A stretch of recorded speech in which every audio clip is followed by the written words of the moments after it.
Wish you all a very very very very very happy new year. आप सबको नए साल की ढेर सारी शुभकामनाएं और 2023 आप सबके लिए बहुत अच्छा और यादगार साल रहे, यही कामना करती हूँ, दुआ करती हूँ आप सबके लिए।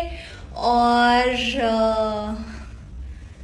बी हैप्पी, लव योरसेल्फ और हमेशा बस सबकी रिस्पेक्ट करना एंड अच्छे अच्छे काम करना और सबको ढेर सारा प्यार देना, बस यही काम आएगा और यही याद रहेगा life time in future. So love you all and wish you and your family a very happy new year. I love you.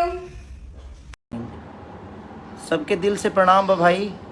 और आवे वाला साल के ढेर सारा शुभकामना रहो सबके कि जब साल बीतल एमे का भइल ना भइल सबके भूल जाए के जरूरत बा। और जौन साल बीतल है सबका खातिर बहुत बढ़िया रहल, केहू खातिर बुरा भी रहल। जौन बीत जाला ओकरा के बुरा ना बोलल जाला, बढ़िया चीज़ है। खास करके हमरा खातिर ढेर बढ़िया रहल। इतना डिस्टर्ब हम जी कोनो साल में ना रहनी, लेकिन ओकरा बावजूद भी वो लोग इतना प्यार और खुशी देनी कि हर चीज़ ट्रेंडिंग से लेकर आशीर्वाद से लेकर